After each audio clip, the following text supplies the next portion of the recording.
चलिए, बीच में वो नेटवर्क एरर बहुत ज्यादा हो रहा है, मैंने कहा ना प्रॉब्लम आ रहा है, 1-2 दिन आएगा। ठीक है, कोई बात नहीं, मैं लिपिड एक बार फिर से बता देता हूँ। सारा बेसिक कंसेप्ट मैंने बता दिया, ठीक है। हम लिपिड पढ़ा रहे थे आपको, तो मैंने यही कहा भाई कि लिपिड के जनरल प्रॉपर्टी में पहला बात यही आता है कि लिपिड एक नॉन पोलर मॉलिक्यूल है। यह एक नॉन पोलर सब्सटेंस है, इसीलिए इसको आप ये भी कह सकते हो कि ओवरऑल ये हाइड्रोफोबिक है। अगर ये हाइड्रोफोबिक है तो जाहिर सी बात है ये इनसॉल्युबल इन वाटर है, ये वाटर में सॉल्युबल नहीं होगा। तो फिर ये सॉल्युबल होगा किसमें? तो ऐसा कोई भी सॉल्वेंट ले आओ, ऐसा कोई भी सॉल्वेंट जो नॉन पोलर हो, उसमें वाटर सॉल्युबल हो जाएगा, उसमें वाटर सॉल्युबल, उसमें उसमें सॉरी लिपिड सॉल्युबल हो जाएगा। ऐसा कोई भी नॉन पोलर सब्सटेंसेस ले आओ तो ये आप इसके बारे में बोलेंगे soluble in non polar solvent, क्योंकि ये खुद भी कैसा है? नॉन पोलर है। Soluble in non polar solvent, जैसे मैंने कहा, जैसे ईथर है, आपने नाम सुना होगा, ईथर है, या फिर और भी आप बात कर ले, बेंजीन है, ठीक है। इन सब चीज में ये घुल जाएगा, खेला खत्म है, ठीक है। अगला बात, एक बहुत इंपॉर्टेंट पॉइंट बताने जा रहे हैं। Lipid generally do not form polymer. मैंने आपको कल कहा था ये पॉलीमर नहीं बनाते। मैंने आपको कल कहा था कि कार्बोहाइड्रेट, पॉलीसैकेराइड, मोनोसैकेराइड और डाइसैकेराइड का पॉलीमर है। मैंने आपको कल ये भी कहा था प्रोटीन अमीनो एसिड का पॉलीमर है, न्यूक्लिक एसिड न्यूक्लियोटाइड का पॉलीमर है। लेकिन लिपिड कभी भी पॉलीमर नहीं बनाते। ये वर्ड मैंने यहाँ पे जनरली यूज किया है। आगे मैं आपको एक बताऊंगा क्रोमोप्रोटीन, वो पॉलीमर बनाते हैं, लेकिन ज्यादातर केस में लिपिड पॉलीमर के फॉर्म में नहीं मिलते, लिपिड पॉलीमर नहीं बनाते, इसका कोई मोनोमर नहीं होता है। हाँ, एक ऐसा लिपिड है क्रोमोप्रोटीन में, क्रोमोलिपिड, वो मैं आगे बता दूंगा, वो पॉलीमर बनाते हैं, उसका मोनोमर भी बता दूंगा आगे, ठीक है। तो कुल मिला के ये लिपिड की कुछ जनरल प्रॉपर्टीज है। अब हम आते हैं लिपिड के स्ट्रक्चर वाले पार्ट पे। लिपिड की ये चारों प्रॉपर्टी सभी को समझ में आ गया? रटना छोड़ो, समझ में आ गया? हाथ रखिए जल्दी से, रटना नहीं है, रटना नहीं है, समझ में आना चाहिए। चलिए, सभी को आ गया? स्क्रीनशॉट लेना, ले लीजिए, जल्दी लीजिए। 1 2 3 क्लिक, 1 2 3 क्लिक। चलिए, अब हम बात करते हैं स्ट्रक्चर ऑफ लिपिड के बारे में। स्ट्रक्चर ऑफ लिपिड एक्चुअल में क्या है ना बच्चे, स्ट्रक्चर ऑफ लिपिड बताने से पहले मैं आपको बताता हूँ लिपिड के टाइप्स कितने प्रकार के होते हैं। टाइप्स ऑफ लिपिड, 3 प्रकार के लिपिड होते हैं, तीनों टाइप हम पढ़ेंगे। एक होता है बच्चे सिंपल लिपिड, एक होता है सिंपल लिपिड, ठीक है। एक होता है कॉन्जुगेटेड लिपिड, कंजुगेटेड को हम लोग कई बार कॉम्प्लेक्स लिपिड भी कहते हैं, कंजुगेटेड लिपिड। और मोनू बीच में ऐसे मत कीजिए, ऐसे सभी बच्चे का ध्यान भटक जाएगा, ठीक है। जब आपको डाउट हो ना तो आप पूछिएगा, ठीक है। ऐसे बीच में टिक टिक कीजिएगा कि हाँ सर समझ में आ गया, तो सभी को कंफ्यूजन हो जाएगा। सिंपल लिपिड, कंजुगेटेड लिपिड, और तीसरा एक होता है डिराइव्ड लिपिड। डिराइव्ड लिपिड, ये सभी का चर्चा हम करेंगे, ठीक है। चलिए आइए, पहले आपको हम समझाते हैं सिंपल लिपिड। पहले आपको हम समझाने वाले हैं सिंपल लिपिड। देखिए, सिंपल लिपिड में क्या होता है पता है? फैटी एसिड होता है, फैटी एसिड होता है, ग्लिसरॉल होता है, एंड इसी से फिर मिलके आगे वैक्स बनता है, ठीक है। चलिए, कुल मिला के आपको टाइप्स ऑफ लिपिड में कुल मिला के आज आपको सिंपल लिपिड पढ़ लेना है। सिंपल लिपिड, उसमें फैटी एसिड, ग्लिसरॉल, उन दोनों के मिलने से, इन दोनों के मिलने से बनता है ग्लिसराइड। क्या बनता है? ग्लिसराइड। अभी बना के दिखाएंगे। कुल मिला के सिंपल लिपिड में आपको 2 चीजें पढ़नी है, ग्लिसराइड पढ़ना है और वैक्स पढ़ना है। सुनेगा ध्यान से, जब भी क्वेश्चन आता है, ज्यादातर चांस होता है अगर लिपिड से क्वेश्चन आया है तो वो ग्लिसराइड से क्वेश्चन पूछ लेता है। उसमें भी खास करके उसका फोकस होता है फैटी एसिड में। आइए अब हम आपको समझाते हैं कि सिंपल लिपिड का स्ट्रक्चर कैसा होता है, उसमें फैटी एसिड क्या है और ग्लिसरॉल क्या है, फिर ग्लिसराइड कैसे बनेगा और वैक्स क्या होगा। थोड़ी सी ऑर्गेनिक केमिस्ट्री की नॉलेज अगर हो तो समझ में आ जाए। क्या सभी को ये बात क्लियर है कि ऐसा कोई भी स्ट्रक्चर, ये टेट्राहेड्रल है? क्या ये बात सभी को क्लियर है? क्या ये बात सभी को क्लियर है? टेट्राहेड्रल, हाथ खड़ा कर दीजिए सभी को क्लियर है तो। ऐसा स्ट्रक्चर ये टेट्राहेड्रल है, इसका हाइब्रिडेशन sp3 होगा। ये बात सभी को क्लियर है? हाथ खड़ा कीजिए फिर से। इसका हाइब्रिडाइजेशन sp3 होगा। क्लियर है सभी को? चलिए, क्या ये बात सभी को क्लियर है कि इसमें एक भी डबल बॉन्ड नहीं होगा? इसमें एक भी डबल बॉन्ड नहीं होगा। डबल बॉन्ड होगा तो टेट्राहेड्रल स्ट्रक्चर पॉसिबल ही नहीं है। सभी को क्लियर है? चलिए अगला, अगर कोई ऐसा डबल बॉन्ड लेकर कोई भी दो एटम आ गए, जैसे कार्बन कार्बन ही है, अगर डबल बॉन्ड लेके आ गए तो उसका हाइब्रिडेशन, खास करके कार्बन कार्बन है तो उसका हाइब्रिडेशन sp2 होगा और स्ट्रक्चर लीनियर होगा। एक मिनट, सॉरी, यहाँ पे लीनियर नहीं, यहाँ पर अच्छा इतना बताइए पहले कि अगर डबल बॉन्ड आ गया, कार्बन कार्बन डबल बॉन्ड, तो हाइब्रिडेशन sp2 होगा। इतना क्लियर है? इस स्ट्रक्चर में अभी आगे बता दूंगा। इतना क्लियर है? इतना क्लियर है तो हाथ खड़ा कीजिए। चलिए, बस इतना बेसिक कंसेप्ट आना चाहिए, बाकी मैं संभाल लूंगा, ठीक है? चलिए, अब हम आपको पहले बता रहे हैं फैटी एसिड क्या होता है। देखिए, हम सिंपल लिपिड में आज ग्लिसराइड पढ़ेंगे और वैक्स पढ़ेंगे। ग्लिसराइड फैटी एसिड और ग्लिसरॉल के मिलने से बनता है। तो पहले हम इस फैटी एसिड को अच्छे से समझते हैं। चलिए आइए हेडिंग डालते हैं, फैटी एसिड। बीच में कुछ नहीं बोलना है, ध्यान से समझते चलिए। मैं एक एक करके पूछ लूंगा, एक एक बच्चे को जो डाउट होगा। फैटी एसिड, पता है फैटी एसिड क्या होता है? फैटी एसिड अगर मैं सिंपल वर्ड में बोलूं ऑर्गेनिक केमिस्ट्री के हिसाब से, तो ये एक प्रकार का कार्बोक्सिलिक एसिड, कार्बोक्सिलिक एसिड, यह एक प्रकार का कार्बोक्सिलिक एसिड है। ज्योति बता सकते हैं क्या कार्बोक्सिलिक एसिड में फंक्शनल ग्रुप क्या होता है? Yes sir. हाँ बताइए। C डबल बॉन्ड O और फिर OH, मतलब COOH। फंक्शनल ग्रुप मैंने पूछा, आर नहीं बोलना है, वो फंक्शनल ग्रुप नहीं है। कार्बोक्सिलिक एसिड का फंक्शनल ग्रुप तो COOH हुआ ना, ठीक है? यस सर, चलिए, C डबल OH। तो अच्छा चलिए माइक बंद कीजिए। तो मैं आपसे यही पूछ रहा हूं केवल मात्र कि फैटी एसिड क्या है, तो आपको एक वर्ड में जवाब देना है। तो आप क्या बोलेंगे कि fatty acid is a carboxylic acid. अरे एसिड नाम के पीछे लगा है ना, देख लो ना, फैटी एसिड मतलब ये एसिड होगा। उसमें भी एसिड में कौन सा एसिड है? तो ये कार्बोक्सिलिक एसिड है, जिसका फंक्शनल ग्रुप क्या होगा? COOH होगा, ठीक है? लेकिन ये कार्बोक्सिलिक एसिड प्लस किसी न किसी एल्काइल ग्रुप के साथ जुड़ा रहता है, किसी न किसी एल्काइल ग्रुप के साथ जुड़ा रहता है। ये एल्काइल ग्रुप कुछ भी हो सकता है, एल्केन, ALKANE, एल्केन और एल्कीन, या एल्केन होगा या एल्कीन होगा। चलिए सिद्धार्थ यादव बताइए, एल्केन में कार्बन कार्बन डबल बॉन्ड या सिंगल बॉन्ड? जल्दी बोलिए, जल्दी। कार्बन कार्बन सिंगल बॉन्ड, ठीक है? ये बात केमिस्ट्री में आप पढ़ते होंगे कि एल्केन का मतलब क्या, जिसमें कार्बन कार्बन सिंगल बॉन्ड हो, ठीक है? बाकी सारी वैलेंसी जो भी होगी हाइड्रोजन से भरी पड़ी होगी, ठीक है? ये लीजिए, hydrogen hydrogen hydrogen hydrogen hydrogen hydrogen, मतलब कुल मिला के कार्बन कार्बन सिंगल बॉन्ड होना चाहिए, ठीक है? चलिए नवीन बताएगा, एल्कीन में कार्बन कार्बन डबल बॉन्ड या ट्रिपल बॉन्ड? जल्दी बोलिए। डबल बॉन्ड, तो इसमें कार्बन कार्बन डबल बॉन्ड है। अगर एल्काइन आ गया तो उसमें ट्रिपल बॉन्ड। लेकिन यहाँ पर एल्काइल ग्रुप के नाम पर मेनली कौन होता है? एल्केन और एल्कीन होता है। तो और पता है इस एल्काइल ग्रुप को हम लोग आर ग्रुप के नाम से डिनोट करते हैं, आर ग्रुप। आर का मतलब यहाँ पे क्या है? कोई भी ऐसा पार्ट जो कार्बोक्सिल ग्रुप से अटैच्ड हो, और वो यहाँ पे कौन है? एल्काइल ग्रुप है। जनरली वो एल्केन या एल्किन ही होता है, ठीक है? तो इसका मतलब आप बोलोगे सर फैटी एसिड का जनरल स्ट्रक्चर हम लिख दें? हाँ लिखो, तो क्या लिखोगे? सर ऐसे लिख दीजिए ना, ऐसे लिख दीजिए, ये फैटी एसिड हो गया। सही बात है, तो फैटी एसिड हो गया। क्या फैटी एसिड का केमिकल फॉर्मूला सभी को क्लियर है? अरे जल्दी बोलिए, क्या RCOOH is a fatty acid? RCOOH is a fatty acid, जिसमें R क्या है? कोई भी एल्काइल ग्रुप, चाहे वो एल्केन हो या एल्कीन हो, खास करके ये होते हैं। और COOH तो है ही एसिडिक नेचर का, कार्बोक्सिलिक एसिड है वो तो। अब आते हैं इस फैटी एसिड के इस दोनों पार्ट पर, R ग्रुप और इस COOH पर। पता है ये जो COOH है ना, ये पार्ट है आपका हाइड्रोफिलिक, क्योंकि ये पार्ट वाटर से रिएक्शन करने की टेंडेंसी रखता है। मगर ये जो आर ग्रुप है, ये है आपका हाइड्रोफोबिक, ये पार्ट है हाइड्रोफोबिक।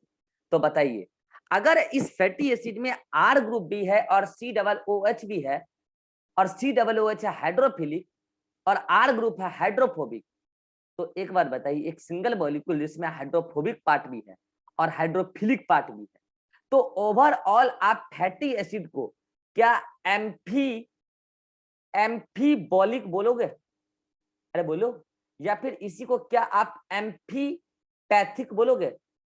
क्योंकि इसमें हाइड्रोफिलिक पार्ट भी है COOH और हाइड्रोफोबिक पार्ट भी है R ग्रुप।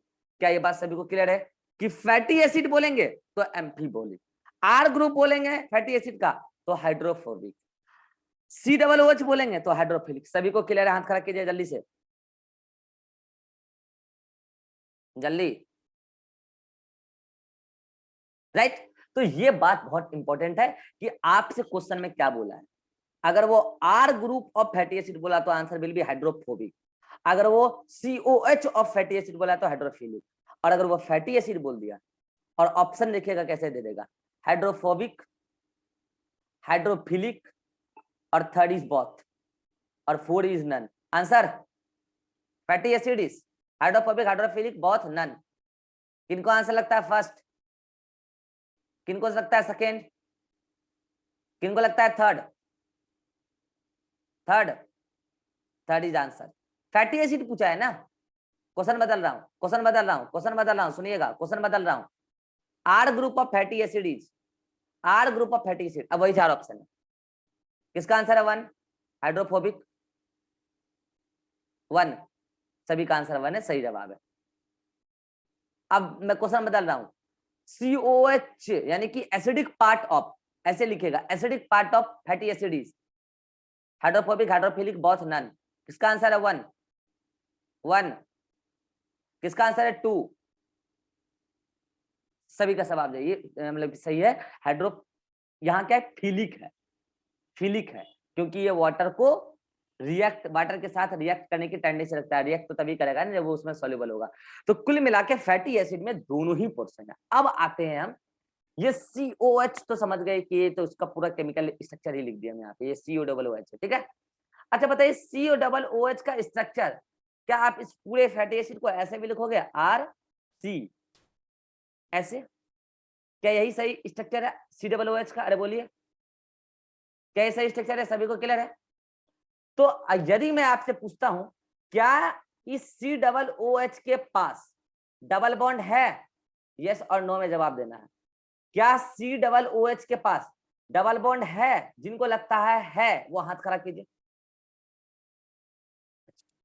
जिनको लगता है डबल बॉन्ड है, तो किन दो एटम के बीच में है, ये बात बताएगा सिद्धार्थ यादव। सिद्धार्थ यादव, आपको लगता है डबल बॉन्ड है COH में, किन दो एटम के बीच में है?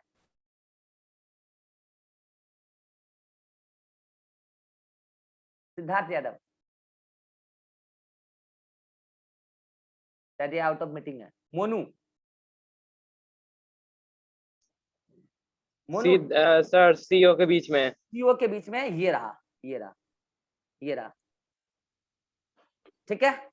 अगर मैं बोलूंगा COH के बीच में, देखिए यहाँ पर COH में क्या सिंगल बॉन्ड है? सभी लोग बताइए, अगर सिंगल बॉन्ड है तो हाथ खड़ा कीजिए। सिंगल बॉन्ड है? यस। चलिए बताएगा शिवानंद, COH में सिंगल बॉन्ड किनके किनके बीच में? Yes sir. COH में सिंगल बॉन्ड किनके किनके बीच में है? OH के बीच में। नहीं, यहाँ सिंगल बॉन्ड C और O के बीच में भी है और O और H के बीच में भी है। Answer will be 2। C and O के बीच में भी सिंगल बॉन्ड है और O एंड H के बीच में भी सिंगल बॉन्ड है। ये एक सिंगल बॉन्ड हुआ, ये दूसरा सिंगल बॉन्ड हुआ। यहाँ पे भी एक बॉन्ड है जो मैंने नहीं दिखाया। अरे समझ में आया सभी को? सर ये एम्फीबोलिक और एम्फीपैथिक मतलब हाइड्रोफोबिक और हाइड्रोफिलिक को बोलते हैं। हाइड्रोफोबिक, हाइड्रोफिलिक कौन? ज्योति पूछ रहे हैं? Yes sir. अभी समझाया था ना हाइड्रोफोबिक हाइड्रोफिलिक। यस सर, मतलब बोल रहे हैं कि मतलब उसी को एम्फीबोलिक और एम्फीपैथिक अच्छा, नेचर का बोला जा रहा है। एम्फीबॉलिक आपको समझ में नहीं आया या फिर हाइड्रोफिलिक हाइड्रोफोबिक समझ में नहीं आया? ये एम्फीबोलिक और एम्फीपैथिक। एम्फी का मतलब होता है बॉथ, एम्फी का मतलब होता है बॉथ, और बॉलिक या पैथिक का मतलब होता है मीडियम, मतलब जो दोनों मीडियम में रहने की टेंडेंसी रखता हो। तो बताइए फैटी एसिड अगर हम बात करेंगे तो उसमें तो आर ग्रुप भी है और सीओएच ग्रुप भी है ना। आर ग्रुप वाटर के साथ रहने की टेंडेंसी नहीं रखता है, जबकि सीओएच ग्रुप वाटर के साथ रहने की टेंडेंसी रखता है, वो वाटर के साथ रिएक्शन भी करता है। तो फैटी एसिड में तो दोनों ही पार्ट है ना, तो वो ओवरऑल हाइड्रोफोबिक हुआ कि हाइड्रोफिलिक हुआ या फिर एम्फीबॉलिक हुआ। एम्फी मतलब बहुत, मतलब वो दोनों है ना, दोनों पार्ट है ना उसमें, हाइड्रोफोबिक और फोबिक, इसीलिए उसको बोला एम्फीबॉलिक या एम्फीपैथिक। एम्फीबॉलिक और पैथिक एक ही चीज है। अब बोलिए, अब क्लियर हुआ ज्योति? Yes sir. चलिए अब हम बात कर रहे हैं कि सीओएच ग्रुप मैंने समझा दिया, अब बात कर रहे हैं इस आर ग्रुप की। अब हम आ रहे हैं इस आर ग्रुप पे। देखिएगा ये आर ग्रुप बहुत इंपॉर्टेंट है, यही आपको आगे पूरा स्ट्रक्चर समझाने में हेल्प करेगा। पता है ये आर ग्रुप एल्काइल ग्रुप है, एल्केन भी हो सकता है, एल्केन भी हो सकता है, लेकिन इस आर ग्रुप में कार्बन 1 से लेकर 19 तक हो सकता है। कार्बन 1 से लेकर 19 तक हो सकता है, ऐसा एनसीईआरटी लिखती है। समझ में आ रहा है? और ये डाटा याद रखना है। फैटी एसिड में आर ग्रुप में कार्बन 1 से लेकर 19 तक हो सकता है। तो शिवानंद बताएगा, यदि कोई ऐसा आर ग्रुप है जिसके पास 19 कार्बन हो, ध्यान से सुनिएगा सभी लोग, क्वेश्चन मैं क्या बोल रहा हूं, ये पीएमटी का क्वेश्चन बोल रहा हूं मैं। यदि कोई ऐसा आर ग्रुप जिसमें 19 कार्बन है वो फैटी एसिड का पार्ट है, तो उस फैटी एसिड में टोटल कितने कार्बन होंगे? यदि कोई ऐसा आर ग्रुप जो फैटी एसिड का पार्ट है उसमें 19 कार्बन है, तो फैटी एसिड में टोटल कितने कार्बन होंगे शिवानंद?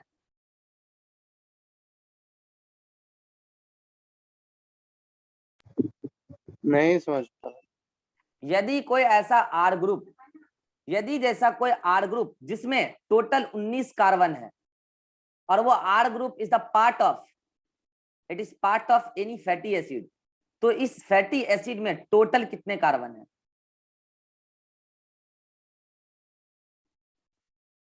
19 ही सर। अच्छा ज्योति? Yes sir. 20। शाबाश, ये आपका कंसंट्रेशन साबित करता है। मैंने कहा ये COHR के साथ जुड़ेगा तब जाके फैटी एसिड बनेगा, और COH में भी एक कार्बन है। समझ में आया शिवानंद? अरे समझ में आया? Yes sir. COH का भी तो एक कार्बन है, तो 19 प्लस 1 20 हुआ ना। इसका मतलब आप ये कभी मत भूलिएगा कि अकेले में आर ग्रुप फैटी एसिड नहीं है और अकेले में COH भी फैटी एसिड नहीं है। जब आर ग्रुप COH के साथ जुड़ेगा तब जाके फैटी एसिड बनेगा। तो एक कार्बन तो COH का कंफर्म है, और आर ग्रुप मैक्सिमम 19 कार्बन तक का हो सकता है अगर वो फैटी एसिड का पार्ट बनता है तो, और मिनिमम 1 कार्बन तक का हो सकता है अगर वो फैटी एसिड बनता है तो। मिनिमम 1 कार्बन का होगा तो क्या होगा? CH3 होगा, राइट। अगर वो मैक्सिमम 19 कार्बन का होगा तो जो भी होगा CC करके ऐसे जोड़ देना। मतलब कि आर ग्रुप CH3 हो सकता है, C2H5 हो सकता है, सोन कुछ भी हो सकता है, लेकिन कार्बन 1 से लेकर 19 तक हो सकता है अलग अलग आर ग्रुप में, और एक कार्बन तो COH का हमेशा होगा। तो एक बात बताइए, COH तो COH है, COH की जो भी प्रॉपर्टी है वो हाइड्रोफिलिक होता है। COH की जो भी प्रॉपर्टी है, बताइए ये प्रॉपर्टी तो सभी फैटी एसिड में कॉमन होगा ना, common in all fatty acid. क्या ये बात सभी को क्लियर है कि COH की जो भी प्रॉपर्टी होगी वो तो सभी फैटी एसिड में कॉमन है। COH वो तो सभी फैटी एसिड में है, तो ये COH का जो भी प्रॉपर्टी होगा तो सभी फैटी एसिड में कॉमन होगा। बात सभी को क्लियर है? अरे बोलिए। रही बात कि हर फैटी एसिड का अपना यूनिक आइडेंटिटी किस बेसिस पे है, तो आंसर इज आर ग्रुप, क्योंकि आर ग्रुप होगा यूनिक, हर फैटी एसिड का यूनिक होगा, unique for each fatty acid. क्योंकि फैटी एसिड में C1 से लेके C19 तक, मतलब एक कार्बन से लेके 19 कार्बन तक के अलग अलग आर ग्रुप है। उसमें भी एल्कीन भी हो सकता है, एल्काइन भी हो सकता है। इसका मतलब आर ग्रुप की प्रॉपर्टी डिसाइड करेगी कि फैटी एसिड की प्रॉपर्टी क्या होगी। COH ग्रुप की प्रॉपर्टी तो सभी फैटी एसिड में कॉमन है। क्या बात सभी को समझ में आ रही है? यस और नो? अब बताइए मैंने क्या कहा कि मिनिमम एक कार्बन का हो सकता है कौन? फैटी एसिड, मिनिमम एक कार्बन का। अब बाकी 19 कार्बन तक का मैक्सिमम हो सकता है, तो ज्यादातर तो ये इसके बीच का ही होगा, 3 4 5 6 7 8 इस टाइप का। तो बताइए आर ग्रुप ज्यादा लंबा बड़ा पार्ट है फैटी एसिड का या COH ज्यादा बड़ा पार्ट है? जिनको जिनको लगता है, देखिए या मैंने क्या कहा, C1 से लेके 19 तक कोई भी कार्बन, कितना भी कार्बन हो सकता है इस आर ग्रुप में, 1 2 3 4 5 6, तो एक आने की तो एक ही बार चांस है ना, हो सकता है 2 आए, कोई भी 3 वाला कार्बन वाला हो, कोई 4 वाला हो, 5 वाला हो। तो इस केस में आर ग्रुप ज्यादा लंबा है या COH ग्रुप ज्यादा लंबा चेन है? जिनको लगता है COH ज्यादा लंबा चेन है वो हाथ खड़ा कीजिए। जिनको लगता है COH ज्यादा लंबा चेन है वो हाथ खड़ा कीजिए। जिनको लगता है आर, अच्छा अभिषेक हाथ खड़ा कर रहा है, आप रॉन्ग हो, आप रॉन्ग हो अभिषेक। अगर आर ग्रुप हो गई 2 कार्बन की, तो 2 कार्बन का ज्यादा लंबा चेन होगा या COH 1 कार्बन का ज्यादा लंबा चेन होगा? है बोलो अभिषेक, अरे बोलो। 2 कार्बन का। तो 3 कार्बन वाला तो उससे भी ज्यादा बड़ा होगा, 4 कार्बन, तो समझ रहे हो? तो आप बताइए कि Yes, क्या sir. आपके दिमाग में एक बात फिट हो पा रहा है कि फैटी एसिड का ज्यादा लंबा पार्ट तो आर ग्रुप है, जो एल्काइल ग्रुप है, एल्केन या एल्कीन, ज्यादातर एल्केन एल्कीन होता है आर ग्रुप के नाम पर। इसका मतलब फैटी एसिड में ज्यादा पार्ट तो कौन है?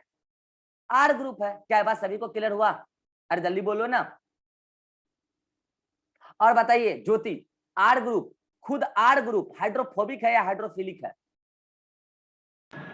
हाइड्रोफोबिक है। हाइड्रोफोबिक है। तो यदि कल को मैं आपको बोलूं कि नहीं फैटी एसिड को मैं एम्फीबोलिक नहीं बोलूंगा, कोई एक वर्ड चूज करो हाइड्रोफोबिक और हाइड्रोफिलिक में, जबरदस्ती बोलूंगा एक वर्ड चूज करो, तो क्या चूज करोगे? जल्दी बोलो ज्योति। सर वो तो हाइड्रोफोबिक होगा ना। हाँ हाइड्रोफोबिक चूज करोगे। क्यों चूज करोगे? क्योंकि फैटी एसिड का ज्यादा लंबा पार्ट तो कौन है, ज्यादा मैक्सिमम पार्ट तो कौन है? आर ग्रुप है। हाँ लेकिन रियलिटी इज दैट कि फैटी एसिड इज एम्फीबोलिक, क्योंकि फैटी एसिड बिना COH के तो बनने वाला ही नहीं है ना, अकेले में आर ग्रुप थोड़ी ना फैटी एसिड है। तो रियलिटी इज दैट कि फैटी एसिड एम्फीबोलिक एम्फीपैथिक है।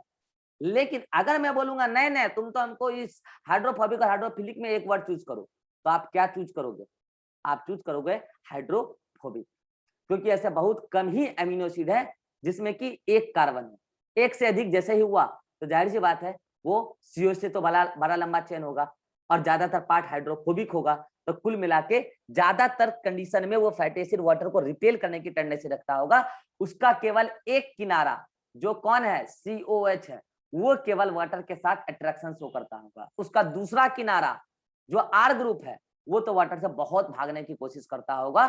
So that fatty acid is एम्फीबोलिक मगर मेनली हाइड्रोफोबिक। क्या सभी को ये बात क्लियर है? हाथ खड़ा कर दीजिए। एकदम खोल खोल के समझा रहा हूं मैं ताकि बाद में कोई कंफ्यूजन ना हो, इतना खोल के कोई नहीं समझाएगा। चलिए अगर आपको स्क्रीनशॉट लेना ले लीजिए, सारी बातें नोट्स में लिखी हुई है, ले लीजिए। अब हम आपसे चर्चा करने वाले हैं बच्चे on the basis of R group. Fatty acid 2 प्रकार के होते हैं। क्या बात कर रहे हैं हम? फैटी एसिड 2 टाइप के होते हैं बच्चे, 2 टाइप के।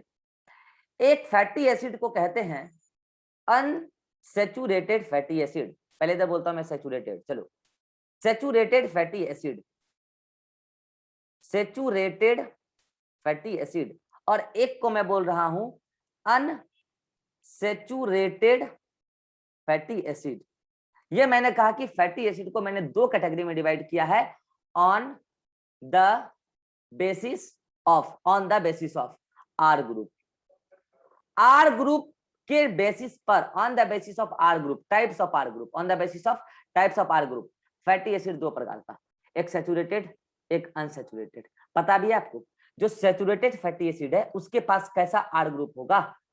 आर ग्रुप यहां पर होगा, चलिए, और यहां पे बोल रहा हूं क्या मैं, आर ग्रुप यहां पर एक अलग टाइप का होगा। चलिए मोनू कुमार सिंह आप बोलिए, ये जो सैचुरेटेड फैटी एसिड है आपका क्या ख्याल है, आर ग्रुप यहाँ पे एल्केन होगा या एल्काइन होगा? जल्दी बोलिए। अल्केन। शाबाश, एल्केन होगा। चलिए सिद्धार्थ यादव, अगर अनसैचुरेटेड फैटी एसिड है तो आर ग्रुप एल्केन होगा कि एल्कीन होगा? सर एल्कीन होगा। एल्कीन होगा, शाबाश, क्योंकि यहाँ डबल बॉन्ड होगा। इसका मतलब आप समझ चुके होंगे, ऐसा फैटी एसिड जिसमें R ग्रुप एल्केन है, मतलब कार्बन कार्बन सिंगल बॉन्ड हो, तो वो सैचुरेटेड फैटी एसिड है। मतलब इसमें कार्बन कार्बन डबल बॉन्ड नहीं है, केवल सिंगल बॉन्ड है। Single bond present, double bond absent. लेकिन अगर अनसैचुरेटेड फैटी एसिड है तो उसमें एल्कीन होगा, मतलब कार्बन कार्बन डबल बॉन्ड होगा। तो ज्योति बताएंगी, अगर अनसैचुरेटेड फैटी एसिड है तो उसमें कार्बन कार्बन डबल बॉन्ड हो सकता है, कार्बन कार्बन सिंगल बॉन्ड हो सकता है, या बोथ हो सकता है, या नन हो सकता है। आंसर बताइए ज्योति। कार्बन कार्बन डबल बॉन्ड होगा अनसैचुरेटेड। अच्छा, अतीक बताइए। आवाज फंस गया सर, फिर से पूछो। अगर अनसैचुरेटेड फैटी एसिड है तो उसमें कार्बन कार्बन डबल बॉन्ड होगा, कार्बन कार्बन सिंगल बॉन्ड होगा, बोथ होगा, नन होगा। Carbon carbon double bond. अच्छा अच्छा, ठीक है। और कौन है हमारे साथ अभी जुड़े हुए? मैं सबसे ये सवाल पूछ लेता हूँ एक एक करके। शिवानंद, आपका क्या ख्याल है? Carbon sir carbon double carbon bond, carbon double bond. अच्छा, नवीन। सर दोनों होगा सर। अच्छा, एक बच्चे का जवाब आया दोनों। इरहान। सर दोनों। दोनों होगा। अच्छा, और कौन है? सिद्धार्थ यादव। सर बोथ हो गए सर, दोनों। अच्छा, दोनों बॉन्ड होगा। अच्छा, निधि कुमारी।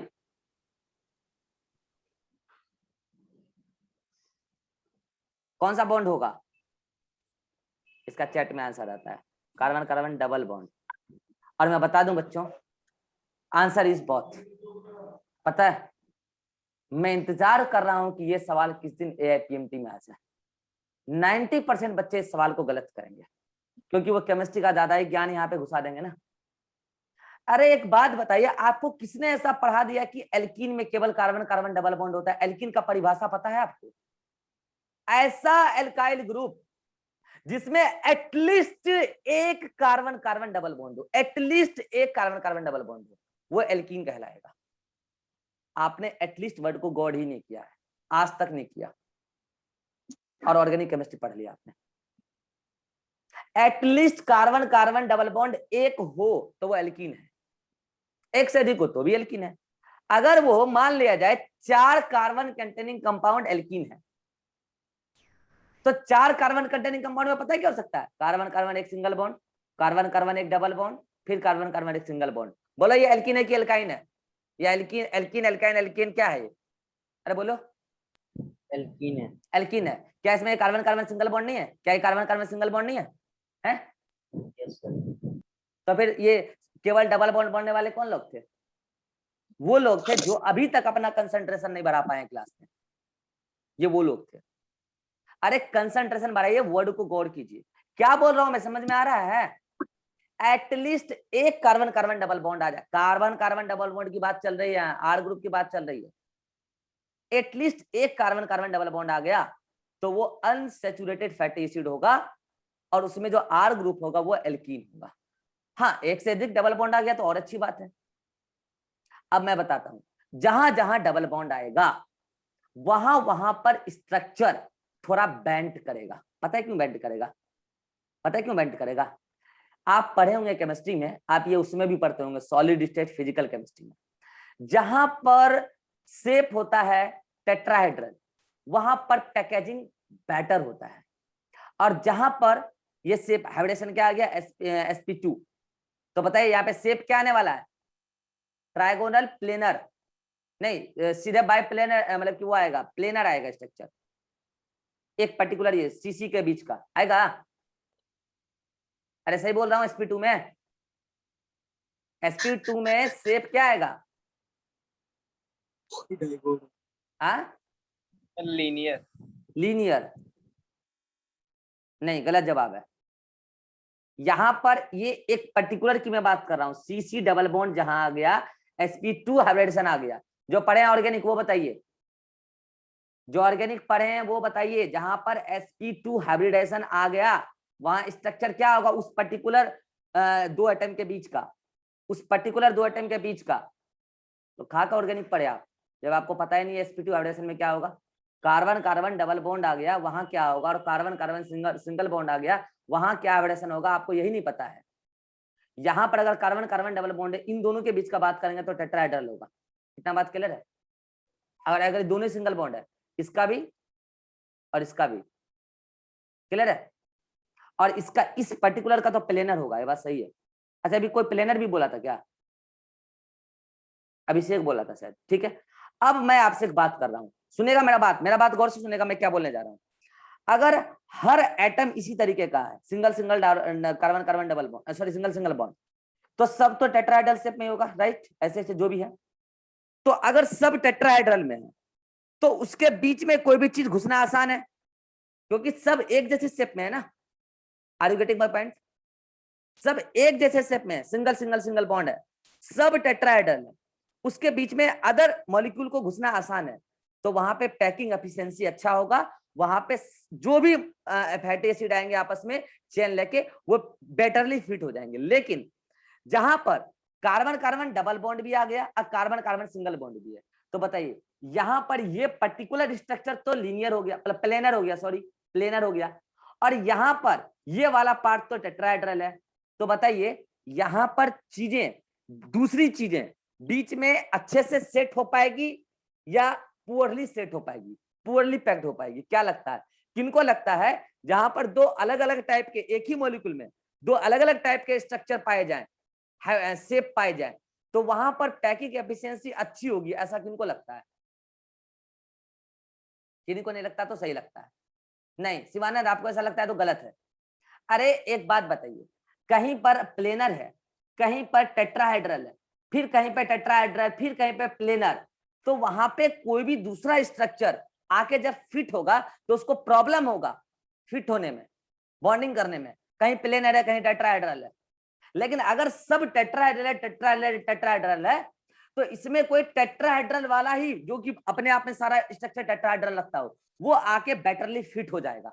क्या अब ये बात सभी को क्लियर है कि सर इतना समझ में आ गया, जो एल्केन वाला पार्ट होगा उसके अंदर पैकिंग एफिशिएंसी अच्छी होगी, तो वो उसके अंदर फैटी एसिड के जो आर ग्रुप के जो चैन हैं वो बेटरली पैक्ड हो जाएंगे, और बेटरली पैक्ड हो जाने के बाद अब आप यहां बोलोगे कि इस आर ग्रुप का जो स्ट्रक्चर है उसका पूरा का पूरा स्ट्रक्चर जो है वो लीनियर बोलोगे। अब सही है, लीनियर चेन ये बोलोगे। मैं चेन के बारे में बात कर रहा हूं, एक पर्टिकुलर दो एटम के बीच की बात नहीं कर रहा। चेन इज लीनियर हियर, मगर यहां पे अगर आप बात करोगे तो यहां पर चेन लीनियर, अच्छा अगर चेन अगर लीनियर हो गया तो बताइए रिजिड हो जाएगा कि नहीं? अगर चेन लीनियर हो गया, अच्छे से पैकिंग हो गया तो रिजिड हो जाएगा, लेकिन यहाँ पे no linear chain, chain linear नहीं होगा। पता है क्यों? Because bending present at double bond, जहां जहां डबल बॉन्ड होगा ना वहां प्लेनर स्ट्रक्चर आ जाएगा, अदरवाइज टेट्राहेड्रल जा रहा है, और जहां पर डबल बॉन्ड आ गया तो वहां पे प्लेनर आ जाएगा। मैं लाइन डायग्राम बना के दिखाता हूं, ठीक है। अगर मान लिया जाए कोई भी ऐसा ये है जो जिसमें कार्बन कार्बन केवल सिंगल बॉन्ड है, ठीक है, तो उसका स्ट्रक्चर मैं बता रहा हूँ फैटी एसिड का। एक तो COH बना दो पहले, ये लो COH हो गया, फिर इसके साथ जोड़ते जाओ क्या, COH टेट्राहेड्रल शेप में जुड़ेगा अगर, तो इस टाइप से, समझ पा रहे हो? अब इसमें आते हैं, यहाँ पे डबल बॉन्ड भी है और सिंगल बॉन्ड भी है, राइट। ये क्या हो गया तुम्हारा, COH हो गया पहले तो ये। उसके बाद मान लो कि पहला एक दो लगातार टेट्राहेड्रल था, अब क्या आ गया, यहाँ पे डबल बॉन्ड आ गया। तो डबल बॉन्ड आते ही थोड़ा सा देखो किस टाइप से बेंडिंग हुआ, जाना था ऊपर, किस टाइप से बेंडिंग हुआ, इसको प्लेनर में रहना था ना। 1 सेकेंड रुक जाओ, हाँ इसके बाद इसको क्या होना था, ऐसे बेल्ट होना था, लेकिन ये बेल्ट नहीं होगा, ये ऐसे ऐसे स्ट्रक्चर हो जाएगा, डबल बॉन्ड। उसके बाद फिर अगर डबल बॉन्ड आ गया मान लो, तो फिर ये ऐसे, समझ रहे हो? अब बताओ, अब आप देख के बताओ, यहाँ पे इवेन अरेंजमेंट है या ओड है, इवेन है, और यहाँ पे ऑड अरेंजमेंट है। ये बात सभी को क्लियर हुआ, इवेन और ऑड अरेंजमेंट, इवेन और ऑड सभी को क्लियर हुआ तो हाथ खड़ा कीजिए। इवेन क्यों है, यहाँ पे एक जैसा है, यहाँ ऑड क्यों है, एक जैसा नहीं है। अब बताइए यहाँ पे पैकेजिंग अच्छा होगा कि बेकार होगा, अब आपको समझ में आएगा लाइन डायग्राम से। यहाँ पैकेजिंग अच्छा होगा, क्योंकि अगर दूसरे चेन आते हैं तो दूसरे चेन, मान लो मैं लाल कलर से बना रहा हूँ, दूसरा चेन आसानी से इसमें फिट हो जाएगा, समझ रहे हो। अब मान लो इसमें अगर कोई दूसरा चेन आया तो दूसरा चेन में पहला ही चेन कैसा था, ऐसा लीनियर वाला, उसके बाद ऐसे था, ऐसे था, फिर दूसरा ऐसे आया। अब बताओ क्या ये वाला चेन इसमें फिट हो पाएगा बेटर तरीके से, जल्दी बोलो, फिट हो पाएगा? नहीं हो पाएगा। अगर नहीं हो पाएगा तो अब बताइए क्या ये रिजिड स्ट्रक्चर बन पाएगा ओवरऑल? ये पूरा स्ट्रक्चर क्या रिजिड बन पाएगा? नहीं। लेकिन क्या ये रिजिड बन जाएगा? यस और नो? क्या ये रिजिड बन जाएगा? यस और नो? क्या ये रिजिड बन पाएगा? नहीं। क्यों नहीं बन पाएगा? ये यहाँ देखिए बेंडिंग, ये देखिए, ये देखिए, ये सब आपस में, या इसको अगर यहाँ पे डबल बॉन्ड होता तो आराम से पैकिंग हो जाता है, ऐसा गारंटी थोड़ी कि वहीं पे डबल बॉन्ड होगा। कुल मिला के इसके पास रिजिड स्ट्रक्चर नहीं होगा, ये सॉफ्ट होगा, ये सॉफ्ट होगा। क्या ये बात सभी को क्लियर हो गई?